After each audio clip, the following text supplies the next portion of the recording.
আজি আপোনালোকক বিশ্বৰ অতি ক্ষুদ্ৰ প্ৰাণী এটাৰ বিষয়ে ক'বলৈ গৈ আছোঁ। এই প্ৰাণীটো আমি সদায় দেখি থাকোঁ, কিন্তু দেখিও আমি ইমান এটা ধ্যান নিদিওঁ ইয়াৰ ওপৰত, আৰু ক্ষুদ্ৰ প্ৰাণী হিচাপে আমি ইয়াক গণ্যও নকৰোঁ। কিন্তু সৰুৰে পৰা মোক এই প্ৰাণীটোৱে ইমান আকৰ্ষিত কৰি আহিছে, সেইকাৰণে ইয়াৰ বিষয়ে জানিবলৈ মই বিশ্বৰ যিবোৰ ডাঙৰ ডাঙৰ পণ্ডিতে ৰিচাৰ্চ কৰি ইয়াৰ ওপৰত কিছুমান তথ্য আগবঢ়াই দিছে, সেইসমূহ ষ্টাডি কৰি মই আপোনালোকলৈ এই ভিডিঅ'টো প্ৰস্তুত কৰি লৈ আহিছোঁ। ইয়াত যিবোৰ ফটো কিছুমান দিয়া আছে মই নিজেই তুলিছোঁ, আৰু যিবোৰ লোৱাটো মোৰ বাবে সম্ভৱ নহয় সেই ফটোসমূহ মই গুগলৰ পৰা কালেক্ট কৰি মোৰ এই ভিডিঅ'টোত এড কৰি দিছোঁ। এই ক্ষুদ্ৰ প্ৰাণীটোৰ সৈতে হিন্দু ধৰ্মত বহুতো অন্ধবিশ্বাস সোমাই আছে, সেই বিষয়েও আমি এই ভিডিঅ'টোত আলোচনা কৰিম। আমি এই ক্ষুদ্ৰ প্ৰাণীটোৰ বিষয়ে জানো আহকচোন। আপোনালোকে ধৰিবই পাৰিছে চাগে, মই ক'ব ওলোৱা ক্ষুদ্ৰ প্ৰাণীটোৱে হৈছে পৰুৱা। পৰুৱাক অধিক পৰিশ্ৰমী, সহনশীলতা, সহযোগ আৰু ধৈৰ্যৰ প্ৰতীক মানা হয়। পৃথিৱীৰ ভিতৰত আটাইতকৈ পুৰণা প্ৰজাতিৰ ভিতৰত পৰুৱা এক বুলি ক'ব পাৰি। পৰুৱা কেতিয়াও হাৰ নামানা এটা প্ৰজাতি। আপোনালোকে জানেনে, পৰুৱা এই পৃথিৱীত মানুহ বা অন্য প্ৰাণীতকৈ লাখ গুণা বেছি বসবাস কৰি আছে। আমি সংখ্যাৰ পিছফালে লগা জিৰ' গণি গণি ভাগৰি যাম। বৈজ্ঞানিকসকলে পৃথিৱীত বসবাস কৰি থকা পৰুৱাৰ সংখ্যা অনুমান কৰি উলিয়াইছে যে 20 কোৱাড্ৰিলিয়ন অৰ্থাৎ 200 লাখ কৰোৰ পৰুৱা পৃথিৱীত মজুত আছে, আৰু ইহঁতে মিলি 1.20 কৰোৰ টন ড্ৰাই কাৰ্বন বনায়। বাকী জীৱিত পশু পক্ষী আদিতকৈ অনেক গুণ বেছি। যিটো প্ৰাণী আমি ক্ষুদ্ৰ আৰু কমজোৰ বুলি ভাবি সিমান মন নিদিওঁ, সিহঁত দৰাচলতে পৃথিৱীৰ ভিতৰতে সংখ্যাৰ ফালৰ পৰা মানুহতকৈ বেছি, আৰু আকাৰত ক্ষুদ্ৰ হ'লেও সিহঁত মানুহতকৈ অধিক শক্তিবান আৰু কৰ্মী জীৱ। বিশ্বৰ সকলো চাইণ্টিষ্টে 2022 চনলৈকে ৰিচাৰ্চ কৰি জানিব পাৰিছে যে পৃথিৱীত মানুহৰ সংখ্যা 7.9 আৰব হয়, আৰু সেই হিচাপত পৰুৱাৰ সংখ্যা লগভগ প্ৰতি ব্যক্তি অনুসৰি 2.5 মিলিয়ন বুলি ক'ব পাৰি। মোৰ এটা কথা জানি আচৰিত লাগিছে যে বিশ্বত পৰুৱা 15,700 প্ৰজাতি আৰু উপপ্ৰজাতি পোৱা যায়। বিশেষজ্ঞসকলৰ মতে পুৰা বিশ্বত কমেও 20,000 মান প্ৰজাতি আছে। কিছুমান প্ৰজাতিৰ নামাকৰণে কৰা হোৱা নাই, কিন্তু বিশ্বৰ এনেকুৱা এখন ঠাইও আছে য'ত এটাও পৰুৱা দেখিবলৈ পোৱা নাযায়। সেই ঠাইখন হ'ল পৃথিৱীৰ ভিতৰত ডাঙৰ দ্বীপ গ্ৰীণলেণ্ড। গ্ৰীণলেণ্ডত এটাও পৰুৱা দেখিবলৈ পোৱা নাযায়। ভাৰতবৰ্ষত 828 প্ৰজাতি পৰুৱা দেখা গৈছে। পৰুৱা সাধাৰণতে গৰম ঠাইৰ হাবি, বননি, খেতিপথাৰ আদিত থাকি ভাল পায়, কাৰণ ঘন জংঘল, খেতিপথাৰত খোৱা বস্তু প্ৰচুৰ পৰিমাণে পায়। চাইণ্টিষ্টসকলে পৰুৱাৰ ওপৰত ৰিচাৰ্চ কৰি জানিব পাৰিছে যে শ্ৰমিক পৰুৱাসমূহ 45ৰ পৰা 60 দিনলৈকে, আৰু কিছুমান পৰুৱা অৱশ্যে 45ৰ পৰা 90 দিনলৈকে জীয়াই থাকে। কিন্তু ক'লা পৰুৱাৰ ৰাণীজনী 15ৰ পৰা 20 বা 28ৰ পৰা 30 বছৰলৈকে জীয়াই থাকে বুলি চাইণ্টিষ্টসকলে মত প্ৰকাশ কৰিছে।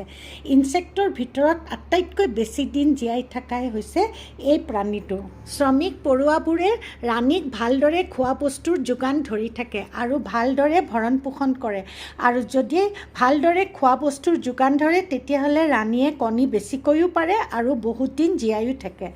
এটা কথা ভাবি আচৰিত লাগে, পৰুৱাই তাহাঁতৰ কণীবোৰ সুৰক্ষিত কৰি ৰাখিবৰ বাবে গাঁতৰ বহুত তলত ৰাখে।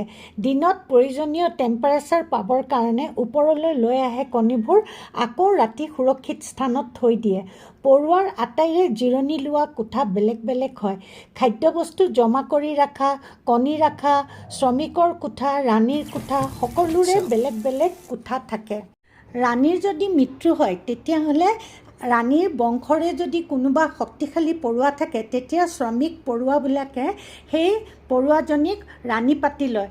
নহ'লে আৰু কোনো ৰাণী নাথাকা কলনীত পৰুৱাই লাহে লাহে সেই কলনী এৰি দিয়ে, আৰু গোটেই কলনীটোৱে ধ্বংস হৈ যায়। পৰুৱাৰ কেইবাটাও প্ৰজাতি আছে, তাৰে ভিতৰত ফায়াৰ এণ্ড শ্ৰমিক পৰুৱাই কেইবাজনীও ৰাণীক খোৱা বস্তুৰ যোগান ধৰি ভৰণ পোষণ দি একেটা কলনীতে ৰাখে। চাইণ্টিষ্টসকলে প্ৰমাণ কৰি পাইছে যে 30জনীমান ৰাণী তাহাঁতে একেটা কলনীতে ভালদৰে খোৱা বস্তুৰ যোগান ধৰি পেলাই ভৰণ পোষণ দি ৰাখে।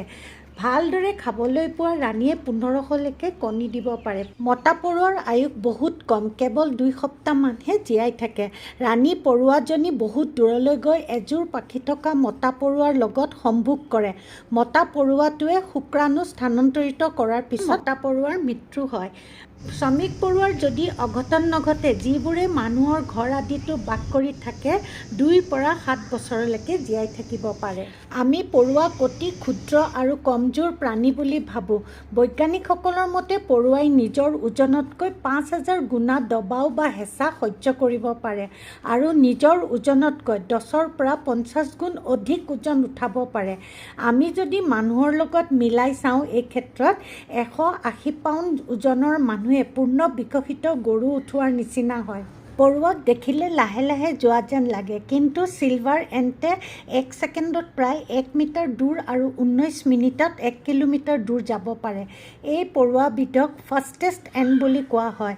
তাহাঁত সাধাৰণতে ডেজাৰ্ট লেণ্ডত থাকে। চকুৰ ক্ষেত্ৰত পৰুৱাৰ 2টা কম্পাউণ্ড আইজ আৰু মূৰৰ ওপৰত 3টা চিম্পল আইজ থাকে, কিন্তু তাহাঁতে বেলেগ কীট-পতংগৰ দৰে সেই চকুৰে দেখা নাপায়, কেৱল পোহৰ, আকাৰ আৰু মুভমেণ্ট ডিটেক্ট কৰিব পাৰে। যেতিয়া তাহাঁতে আহাৰ বিচাৰি যায়, তেতিয়া তাহাঁতৰ ৰাণী পৰুৱা আগে আগে যায় আৰু ৰাণীয়ে এক প্ৰকাৰ ফিৰমন নামৰ এক ৰাসায়নিক পদাৰ্থ এৰি যায়। শ্ৰমিক পৰুৱাই তাৰ গোন্ধ লৈ ৰাণীৰ পিছে পিছে যায় আৰু আহাৰ কঢ়িয়াই আনোতেও তাৰে গোন্ধত সেই ৰাস্তাৰে ঘূৰি আহে। পৰুৱাৰ শুঙিব পৰা শক্তি অধিক। তাহাঁতে তাহাঁতৰ মূৰত থকা এণ্টিনাৰ দ্বাৰা সকলো বস্তুৰ উমান লগাব পাৰে। পৰুৱাই দিনটোত 250 বাৰ ঝপকীয়া মাৰে, অৰ্থাৎ চকু বন্ধ কৰে আৰু খোলে। সেই হিচাপ মতে 24 ঘণ্টাত 4 ঘণ্টা 48 মিনিট পৰুৱাই শুৱে। দাঁতৰ ক্ষেত্ৰত পৰুৱাৰ দাঁত সৰু পৰুৱাৰ 6 পৰা 8 আৰু ডাঙৰ পৰুৱাৰ দাঁত 20ৰ পৰা 30লৈকে থাকে। আৰ্জেণ্টিনাৰ ছুপাৰ কলনীত পৰুৱাৰ কলনী কমচে কম 3700 মাইললৈকে ফেলি থকা, অৰ্থাৎ স্প্ৰেড হৈ থকা বুলি পোৱা গৈছে। ছুপাৰ কলনীত লগভগ 307 মিলিয়ন পৰুৱাৰ ঘৰ আছে বুলি বৈজ্ঞানিকসকলে মত পোষণ কৰিছে। বিভিন্ন প্ৰকাৰৰ পৰুৱা আছে, তাৰে ভিতৰত অষ্ট্ৰেলিয়াৰ কোষ্টেল ৰিজনত পোৱা বুলডগ এণ্ট অতি আক্ৰমক আৰু শক্তিশালী পৰুৱা হয়। তাৰ নামটো শুনিলেই কেনেকুৱা হ'ব জানিব পাৰি। তাৰ পাৱাৰফুল জ' আছে, মানুহক কামুৰিলে বহুত পেইন হয়। একেলগে যদি বহুত পৰুৱাই কামুৰে, তেতিয়াহ'লে মানুহ মৰিও যাব পাৰে। যিকোনো কীট-পতংগক কামুৰি ই 15 মিনিটৰ ভিতৰতে মাৰি পেলাব পাৰে। আক্ৰমক আৰু শক্তিশালী পৰুৱা হিচাপে ই গিনিজ বুক অৱ ৱৰ্ল্ড ৰেকৰ্ডত স্থান পাইছে। অষ্ট্ৰেলিয়াৰ আৰু এবিধ পৰুৱা আছে, যাক জেক জাম্পাৰ এণ্ট বা জাম্পিং এণ্ট বুলিও কোৱা হয়। সি এঠাইৰ পৰা আন এঠাইলৈ উৰাৰ দৰে জঁপিয়াব পাৰে। উইভাৰ এণ্টে মাটিত নাথাকি গছত বাহ বনাই থাকে। তাহাঁতে মুখেৰে এবিধ বিজল পদাৰ্থ উলিয়াই টেইলৰ বাৰ্ডৰ দৰে পাতবোৰ গোল কৰি বাহ সাজি থাকে। ভাৰতত এই পৰুৱাটো বহুত দেখা যায়। কিছুমান প্ৰজাতিৰ পৰুৱাই মৰা, শুকান গছ নাইবা পচা গছত বাহ সাজি থাকে। ভাৰত, চাউথ এছিয়া আৰু অষ্ট্ৰেলিয়াত এবিধ গ্ৰীণ এণ্ট পোৱা যায়। ফায়াৰ এণ্ট 200 মান প্ৰজাতি আছে। ই কামুৰিলে গাত জুই লাগিলে যি ধৰণৰ জ্বলন হয়, ঠিক তেনেধৰণৰ অনুভৱ হয়। ভাৰতত এই পৰুৱা পোৱা যায়। ই আক্ৰমণকাৰী পৰুৱা হয়। পৰুৱাই কামুৰিলে শৰীৰত বিষ এইকাৰণে হয়, ই শৰীৰত ফৰ্মিক এচিড ৰিলিজ কৰি দিয়ে। সেইকাৰণে বিষায় আৰু এলাৰ্জি হৈ খজুৱাবলৈ লয়। পৃথিৱীৰ ভিতৰত আটাইতকৈ ডাঙৰ পৰুৱাটো হৈছে চাউথ আফ্ৰিকাৰ ডাইন'পনেৰা জাইগেণ্টিয়া। তাৰ লেংথ 3 পৰা 4 চেণ্টিমিটাৰ, অৰ্থাৎ 1 পৰা 6 ইঞ্চিজ বুলি ক'ব পাৰি। আটাইতকৈ ষ্ট্ৰংগেষ্ট এণ্ট হ'ল লিফ কাটাৰ এণ্ট। তাৰ বহুত পাৱাৰফুল জ' আছে। তাহাঁতে সেইবাবে গছৰ পাতবোৰ কাটি কাটি সুন্দৰভাৱে নিজৰ বাহলৈ লৈ যাব পাৰে। বুলেট এণ্টটো পৃথিৱীৰ ভিতৰত এক ডেঞ্জাৰাছ এণ্ট হয়। সি কামুৰিলেও মানুহৰ গাত বুলেট লগাৰ দৰে অনুভৱ হয়। পৰুৱাই পানীত সাঁতুৰিবও পাৰে আৰু একগোট হৈ বাঁহৰ সৈতে তাহাঁতে বহুত দূৰলৈ গতিও কৰিব পাৰে। পৰুৱাই যিমান পানী অপসাৰিত কৰে, তাতকৈ তাহাঁতৰ ওজন কম হয় আৰু সেইকাৰণে তাহাঁত পানীত ডুবি নাযায়। শ্ৰমিক আৰু ৰাণী পৰুৱাৰ যদি মৃত্যু হয়, পৰুৱাই শত্ৰু পৰুৱা যাতে তাহাঁতৰ গাঁতৰ ওচৰলৈ আহিব নোৱাৰে খাবৰ বাবে, তাহাঁতে উঠাই আনি গাঁতৰ ওচৰতে পুতি থয়। পৃথিৱীৰ ভিতৰত 10টামান ডেঞ্জাৰাছ পৰুৱা আছে। তাৰ ভিতৰত মই আপোনালোকক কেইটামান ক'লোঁ। ডেকৰেটিভ শ্ব'পিচ বনোৱা ডিজাইনাৰসকলে পৰুৱাৰ গাঁতত চিলভাৰ বা কপাৰ লিকুইড ঢালি দি সুন্দৰ শ্ব'পিচ তৈয়াৰ কৰি উলিয়ায়। তেতিয়া দেখিলে গম পাব পাৰি ভিতৰে ভিতৰে তাহাঁতে কিমান দূৰলৈ সুৰংগ বনাই বসবাস কৰি থাকে। তেনেকুৱা ডিজাইন বহুত ডাঙৰ ডাঙৰ বনোৱা মই দেখিছোঁ। চাওকচোন, আপোনালোকে ক'বনে এই ডিজাইনবোৰ পৰুৱাৰ সুৰংগৰ পৰা তৈয়াৰী কৰি ওলোৱা হৈছে বুলি? গতিকে সিহঁতক আমি কেতিয়াও সৰু বুলি আনদেখা বা কামত নাহা প্ৰাণী বুলি ভাবি ভুল নকৰাটোৱে আমাৰ বাবে ভাল। সকলো পৰুৱাই এন্থিল নবনায়, কিছুমান পৰুৱাইহে এন্থিল বনায়। পৰুৱাই কুইন আৰু তাহাঁতৰ কণীবোৰ লাৰ্ভাবোৰ ছেফ ৰাখিবৰ বাবে এন্থিল বনায়। সুৰংগ বনাবৰ সময়ত যি মাটি শ্ৰমিক পৰুৱাবিলাকে খান্দি উলিয়ায়, সেই মাটি আৰু মাটিৰ তলত থকা সৰু সৰু মিহি শিলৰ গুড়াসমূহ মুখত লৈ গাঁতৰ ওপৰত চাৰিওফালে জমাই যোৱাত এন্থিলৰ সৃষ্টি হয়। সেইকাৰণে এন্থিল হাতেৰে চুই চালে খহতীয়া লাগে। পৰুৱাই বনোৱা এন্থিলসমূহ দেখিলে প্ৰাচীন কালৰ দুৰ্গ বা কেচল যেন লাগে। কিছুমান দেখিলে পৃথিৱীৰ প্ৰাচীন সভ্যতা মাচু পিচুৰ লোকসকলে বনোৱা ঘৰসমূহ যেন দেখি মোৰ তেনেকুৱা ভাৱ হয়। চাওকচোন মিলাই, পৰুৱাই বনোৱা এন্থিলসমূহ দেখিলে যেনেকুৱা কেচল যেন লাগে, পৰুৱাই বনোৱা যেন বিশ্বাসেই নহয়। সকলো পৰুৱাই ডাঙৰ ডাঙৰ এন্থিল নবনায়। সাধাৰণতে মানুহে বিশ্বাস কৰে যে এন্থিলত সাপ থাকে, কিন্তু এইটো মানুহৰ ভুল ধাৰণা।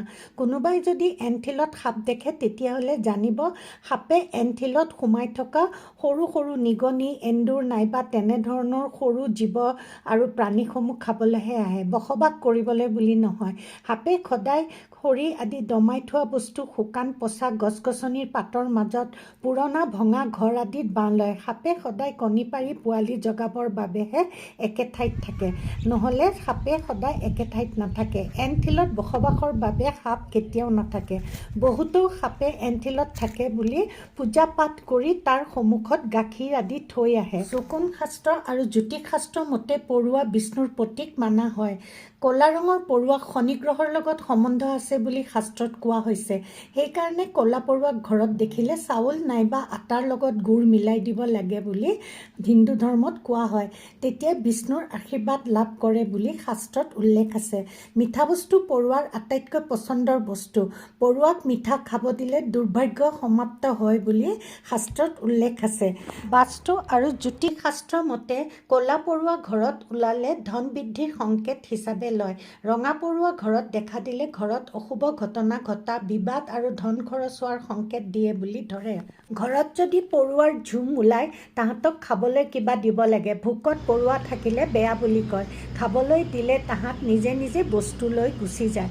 মানুহে শনি, ৰাহু, কেতু মহাদশাৰ পৰা মুক্তি পাবৰ বাবে গৰু ঘিউত আটা ভুনি তাত মিচিৰি আৰু গুড় বা চেনি দি পৰুৱা থকা স্থানলৈ গৈ পৰুৱাক খাবলৈ দিলে গ্ৰহৰ প্ৰকোপৰ পৰা সকাহ পোৱা যায় বুলি শাস্ত্ৰত উল্লেখ আছে। সন্ধিয়া সময়ত পৰুৱাক খোৱা বস্তু দিলে বেছি ভাল বুলি কয়। এই ক্ষুদ্ৰ প্ৰাণীটোৰ পৰা আমি শিকিবলগীয়া বহুত কথা আছে, যেনে কিদৰে ঐক্যবদ্ধ হৈ কাম কৰিব লাগে, কিদৰে অনুশাসন মানি চলিব লাগে ইত্যাদি। মিলিতভাৱে কাম কৰিলে অসাধ্য কামো যে সাধন কৰাত অসুবিধা নহয়, সেই কথা পৰুৱাক অনুসৰণ কৰিলে অতি সহজে বুজিব পাৰি।